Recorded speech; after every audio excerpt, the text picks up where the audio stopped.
बहुत प्यार से गली गई तो एगो पगली है सपना नहीं में तो हो या से छोड़ के भाग गया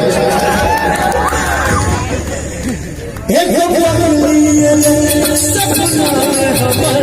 एक पगली है सपना में हमर बड़ा दीवाना बड़ा